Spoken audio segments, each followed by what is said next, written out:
Hello, and welcome to the Everyday Business Problems Podcast. I'm your host, Dave Chrysler.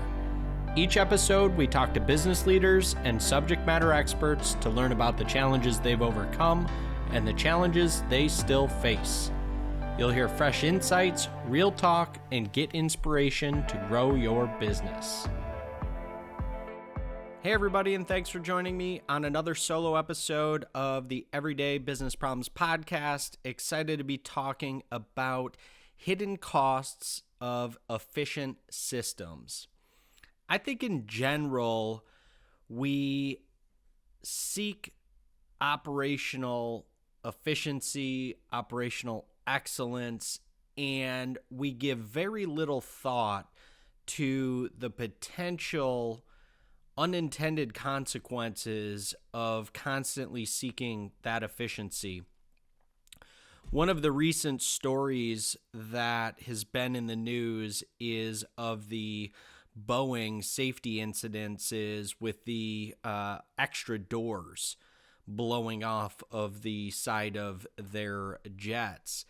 And I think this is an interesting case study for the hidden costs of these efficiency metrics or initiatives, because obviously a company of that size never sets out intentionally to create these safety-related issues. But unfortunately, as a company of that size continues to identify opportunities for increases in efficiency, reduced waste, right? All of the things that kind of go along with the things we talk about or think about from an efficiency standpoint, continuous improvement, lean manufacturing, operational excellence, right?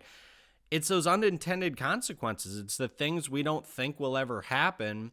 And kind of in an effort to continually drive forward, sometimes we run across these types of issues. And thankfully, at least in the case of Boeing, thankfully it hasn't been as big of a catastrophe as it possibly could have been. So I think that's a great place to kind of start the conversation here. Again, just a reminder, this episode is really an extension of the weekly newsletter that I put out. And if you're interested in kind of getting a different take on it, I would encourage you to check out our Business System Saturday newsletter. And I try to make these episodes obviously a reflection of our newsletter, but also go into some additional stories and context around it. So in the newsletter this week, I covered 6 different categories of these unintended consequences. So I want to run through those, and then we could talk a little bit more in depth for each one of these. So first one is quality compromises. Again, we kind of talked about this a bit through the lens of the Boeing incident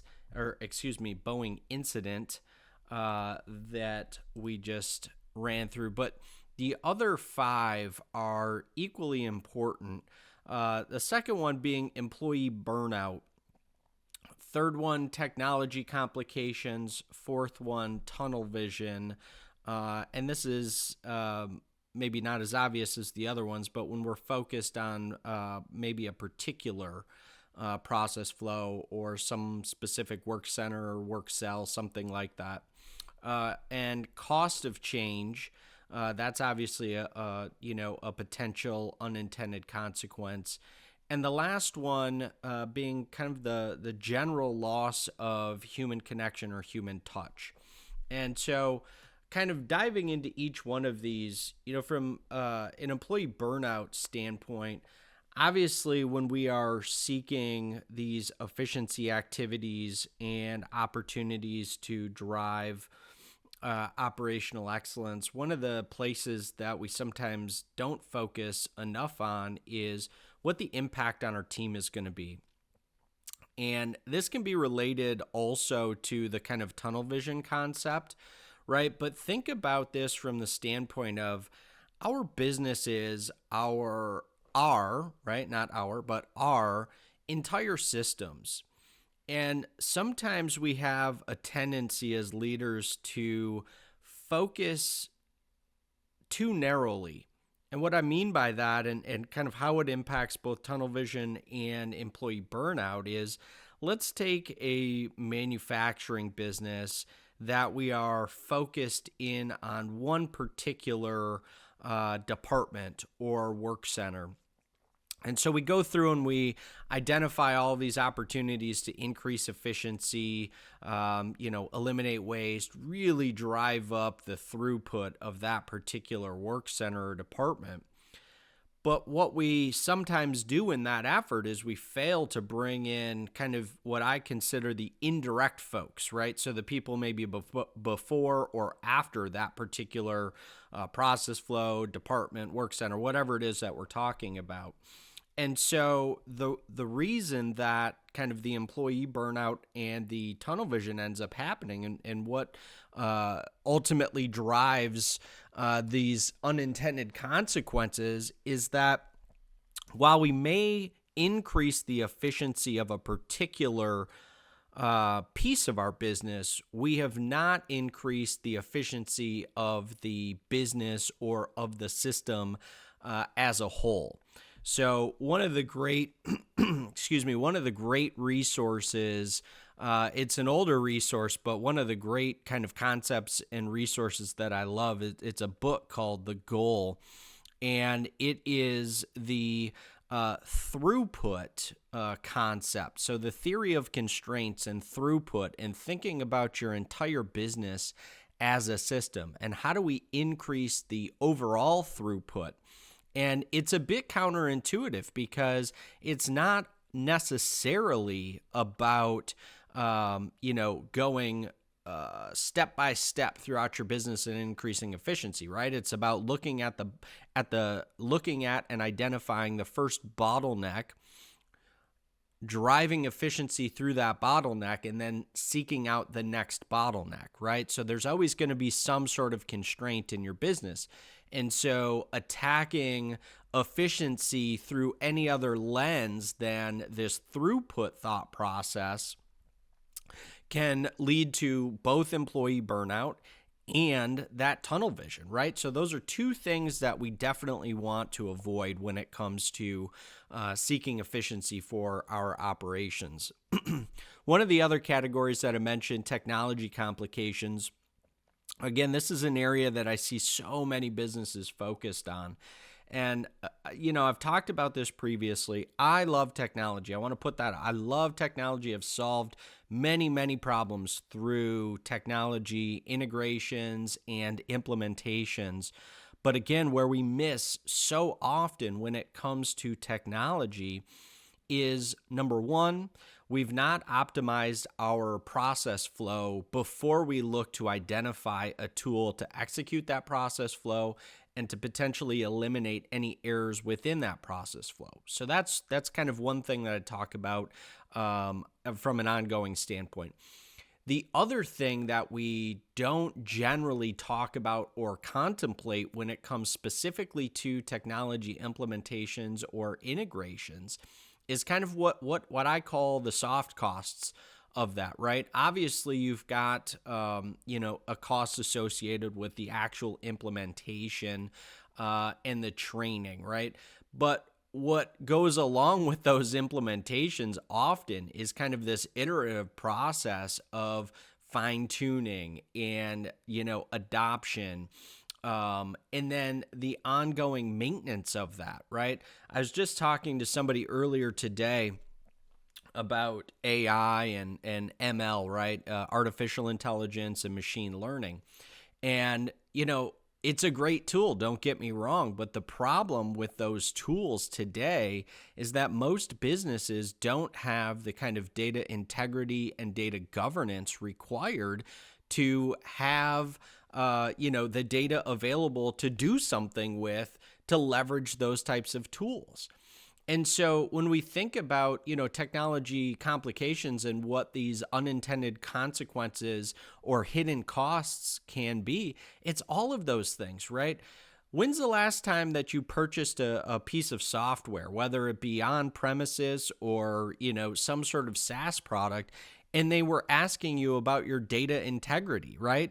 It's nobody talks about that stuff. I mean, unless it's somebody that is doing data analytics or somebody that is specifically out there selling you services to help you clean up your data or, move data from one technology to another, right?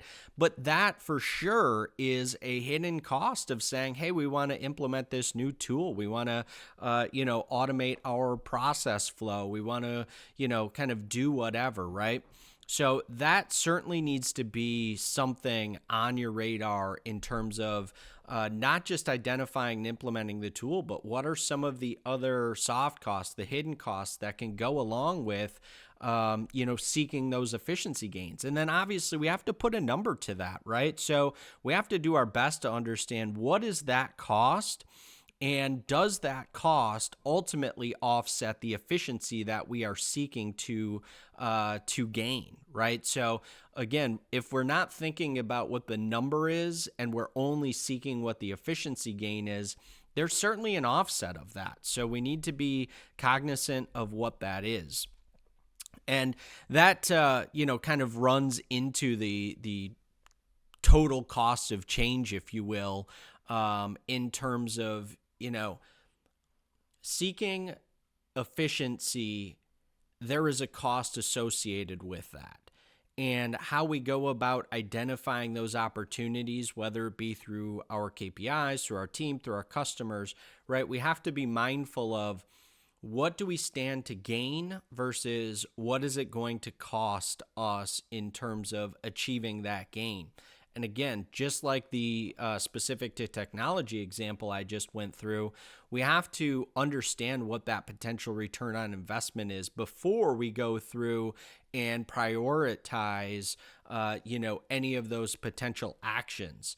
So I'm a big fan, especially when it comes to prioritizing. I'm a big fan of just using a very simple matrix system and looking for those opportunities that are kind of, low barrier to entry, low cost, and potentially high, high result, right? High yield. Those are the ones that we do first. And as we start to work through that list, we will obviously start to identify things that are additional expense, right, to get into. A little bit more challenging from a kind of barrier to entry, right? That could be because it's more teams, more people, cross function. Could be across facilities, right? If you have a bit of a bigger business. So again, all of those things are things that we need to be mindful of, and ultimately things that impact the cost of that efficiency gain. The last piece, I think there's some great examples here. The last piece, the kind of loss of human connection, again, touched on this a bit with the AI and ML and the data required. But, the seeking of efficiency has been around for a long, long time. And when I was younger, one of the prime examples was this move for larger companies to go to the automated menu when you called the 800 number or called the helpline. And I know personally it's still frustrating today when I call somebody, a company, and all I need is somebody to help, right? I need a quick answer. I need to put in a service request, and I'm required to go through a myriad of choices and listening and, please listen because our menu has recently changed. And all you're seeking is a quick connection to a person that can be empathetic and can actually solve your problem. But instead, you're required to go through all of those menu choices only to then wait on hold, only to then be transferred to department to department to department to department, right? So as we seek efficiency in our businesses, we need to be mindful of what's the customer perception of these changes that we're making. And there is a cost associated to that change to that perception that will ultimately or could ultimately impact the lifetime value of our clients, right? So when we put barriers up for our clients to solve their problems when they reach out to us, that is potentially impeding the lifetime value of that client, right? How excited are they going to be to contact us again? How interested are they going to be to tell their friends or their colleagues about working with us if we put up a bunch of barriers in their way of interacting, right? It's kind of the joke of, we want to gain market share, but nobody ever wants to talk to people, right? Like, we have a customer service team that maybe is more order takers than sales minded folks, right? Like, what tools are we giving them to continue the conversation, to prompt conversation? I heard this great quote a while ago, but it's kind of the nothing good happens outside of a conversation. And it's so true, because in our efforts to seek efficiency and to automate things, we sometimes forget about that actual human touch. And, that could be because we're outsourcing our customer service or client interaction to maybe, something that's less expensive, more efficient. That could be something automated. That could be, to another place in the world. And you see this across your daily life as you're interacting with these types of companies. So I challenge and encourage you as a leader in a business to think through this from that same standpoint. Put yourself in your client or customer's shoes to understand that as you're making these decisions to move towards these more automated touch points in our effort to seek that efficiency, what the real impact is, not just today, but what's the lifetime impact potentially for those decisions. So, seeking efficiency is a seemingly, simple task, but as I say, it is never easy because there's a lot of complexity that drives the decisions that we ultimately need to make, to move our businesses forward. So if you have any questions, I'd love to hear from you. You can reach me on social media, across LinkedIn, on Twitter. And I'd also encourage you to check out our free weekly newsletter. Again, that's how all of these conversations start, with a topic from our weekly newsletter. And then I try to take a bit of a different perspective and a bit of a deeper dive into those topics in the weekly podcast that follows that episode. So you can find that on our website under newsletter. And thanks so much for tuning into this episode, and we'll catch you on the next episode. Thank you so much for listening today. If we brought you any value, please rate, subscribe, and share our podcast. Also, be sure to connect with us on social media by searching @The Chrysler Club. Until next week, I'm your host, Dave Chrysler.